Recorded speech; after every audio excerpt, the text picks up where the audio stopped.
बहू, कल मेरी बेटी की नंद की सगाई है, तुझे यही साड़ी पहन के चलना है उसके ससुराल।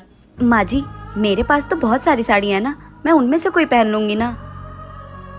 पर माँ जी, ये साड़ी बहुत भारी है, ये मैं नहीं संभाल पाऊंगी। मैं एक काम करती हूँ, मेरे पास जो साड़ी है मैं वही पहन लेती हूँ, इसे आप रख लीजिए। हाँ, मुझे पता है कि तेरे पास 200 रुपए वाली बहुत सारी साड़ियाँ हैं, लेकिन तू वो सब नहीं पहन कर जाएगी। जितना बोल रही हूँ उतना सुन, यही साड़ी पहन कर जाएगी हमारे साथ। बहू, तू क्या चाहती है? तू वही अपनी सस्ती से 200 रुपए वाली साड़ी पहनकर मेरी बेटी के ससुराल जाएगी और वहाँ हम लोग की बेइज्जती करवाएगी? नहीं, तू यही पहन कर आएगी। समझ में आई बात? माँ जी, अगर मेरे आने से दीदी के ससुराल वालों के सामने आप लोगों की बेइज्जती होगी तो फिर मैं आप लोगों के साथ नहीं आऊंगी। हाँ, तो यही बेहतर होगा कि तू वहाँ हम लोगों के साथ मेरी बेटी के ससुराल नहीं आए, वरना लोग ताने मारेंगे कि इसकी बहू तो 200 रुपए वाली सस्ती साड़ी पहन कर आ गई। माँ जी, मैं गरीब भले हूँ, पर उसका ये मतलब तो नहीं है कि आप लोग हमेशा मेरी बेइज्जती करते रहें। क्या गरीब होना पाप है? आप लोग इस बात से सहमत? माँ जी, थोड़े पैसे है क्या आपके पास? वो आज मेरी तबीयत थोड़ी ठीक नहीं लग रही है, तो मैं सोच रही हूँ कि डॉक्टर को दिखाया हूँ। बहू, पैसे तो हैं, पर मुझे थोड़ा कुछ काम है। माँ जी, बहुत जरूरी है। ये आएंगे ना, मैं आपको इनसे लेकर दे दूंगी। बेटा, मैं तो नहीं दे पाऊंगी। ठीक है। माँ जी, ये सब क्या है? दिख नहीं रहा है क्या? सामान है।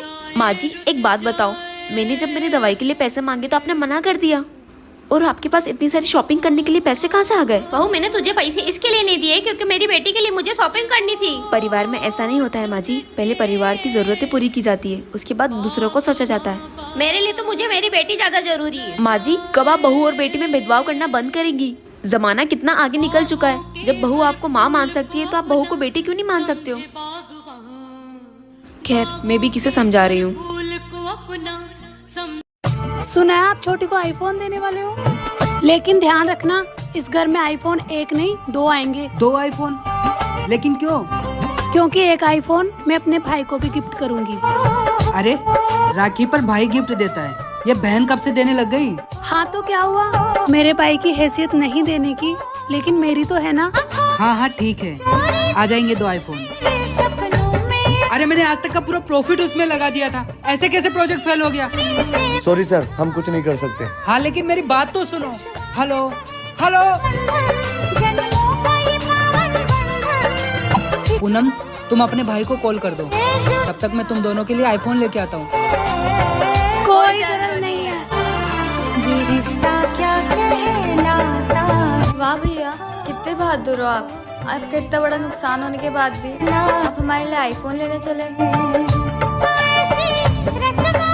मम्मी देखिए ना, ये मैं बड़ी भाभी के लिए साड़ी लेके आई हूँ। हाँ बेटा, ये साड़ी तो बहुत अच्छी लग रही है। और मम्मी, ये सूट मैं छोटी भाभी के लिए ले आई हूँ। ये सूट तो बेटा थोड़ा हल्का लग रहा है। मम्मी, और ये मैं बड़ी भाभी के लिए झुमके भी लाई हूँ। अरे वाह बेटा, ये झुमके तो बड़े ही प्यारे हैं।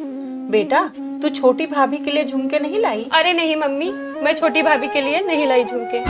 पिछली बार मैं आई थी, कितना खराब सा सूट पकड़ा दी थी मुझे, और शगुन के तौर पे 200 रुपया पकड़ाई थी। और बड़ी भाभी ने कितनी बढ़िया साड़ी और कंगन और कान के झुमके दिलाए थे, और शगुन के तौर पे 1100 रुपये दिए थे। बेटा, तुझे खराब सूट दिख गया, लिफाफे में पड़े 200 रुपए दिखाई दे गए, लेकिन तूने ये नहीं देखा कि तेरे भाई की नौकरी छूट गई। बेटा, जब तू घर आती है तो तेरी बड़ी भाभी कमरे से बाहर नहीं निकलती। एक तेरी छोटी भाभी ही है कि दीदी क्या बना दूं, दीदी क्या खाएगी, तेरे आगे पीछे घूमा करती है। बेटा, हर चीज पैसा नहीं होता है, तो छोटी बहू का प्यार तो